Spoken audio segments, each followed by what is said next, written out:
Assalamualaikum warahmatullahi wabarakatuh. Alhamdulillah wassalatu wassalamu ala Rasulillah wa ala alihi wa sahbihi wa mawalah, amma ba'd. Hadirin sedang pendengar yang dimuliakan oleh Allah Subhanahu wa taala. Nalung kalian dalam video bahwa na urang take urang take nah. Yang pegah bahwa haji ganja adalah hana harum hana lang Quran. Nyan cukup bangai urangnya. Pungo bangai muduga-duga bangai. Hana dalam Quran tak bau nganja ngana dalam Quran ni haji bui ngathe hana dalam Quran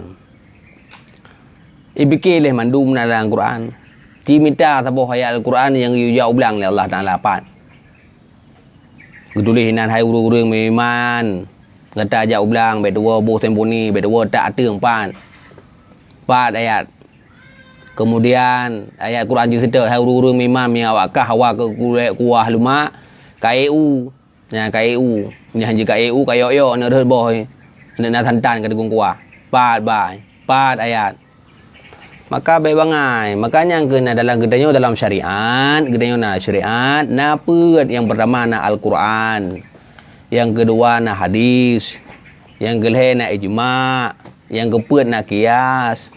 Baik bangai yang membuat kehirun mulai uri ikut dum pegah betul lagi ji pegahnya kan cukup berat sakit nyamban masalah ganja hana haram Allah Quran dalam Quran pegah Allah Subhanahu wa taala dalam surah An-Nisa peun pegah ayat 50 kurang bismillahirrahmanirrahim ya ayyuhalladzina amanu atii'allah wa atii'ur rasul wa ulil amri minkum hai orang yang beriman taat kepada Allah taat oleh kata ke rasul taat oleh kata akan kepada para pemimpinnya jamaah je dia itu ulama.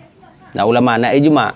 Maka dalam kitab Fathul Bari, dalam kitab Fathul Bari, waqala Ibnu Hajar Asqalani, bahwa sejini pegah Ibnu Hajar Asqalani iaitu daripada genukil tentang bab ijma', ya ulama berpendapat bahwa saji hasisnya adalah haram. Ganja adalah haram. Yang menurut Imam Ibnu Hajar Asqalani. Jadi mul pertanyaan Ibnu Hajar Asqalani 10 ribu ya 30 ribu hadis nafai dengan matan hadis dan dengan sanad hadis. Mana malim lagi hidup Ibnu Hajar Asqalani? Ibnu Hajar Asqalani pengarang kitab Ubina, kitab fikih Bulughul Maram, pengarang kitab Subulus Salam. Nah duk nan malim gede ada pegahana dalam Quran.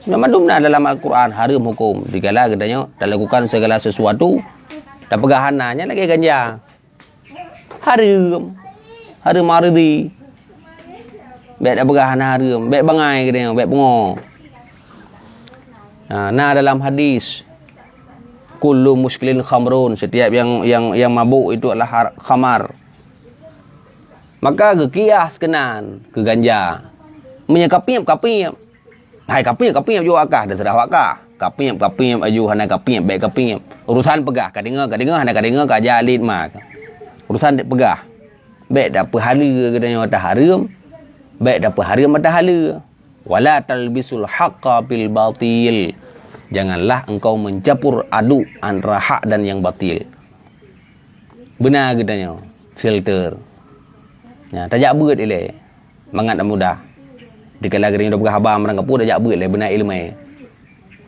dikala sesuatu dah pegah hana ilmu raddun gudulak oleh Allah Taala benar ilmu merang kapu baik dah pegah bro butuh dia kena sampai juga kafe kena salah dah pegah habang salah tamarin juga kafe maka pernah beut benar ilmu tauhid baik salah tamarin juga kafe benar ilmu fikih benar ilmu tasawuf benar dah baik muka tarun je pegah habang benar dalil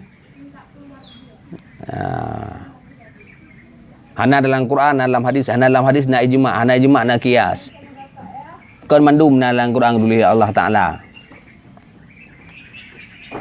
hana dulu hina jina Al-Quran yang tersirat na Al-Quran yang tersurat na yang bermakna yang tersurat dan na yang tersirat bumpu madanya ni mungkin anda komandang Allahu alam. Assalamualaikum warahmatullahi wabarakatuh.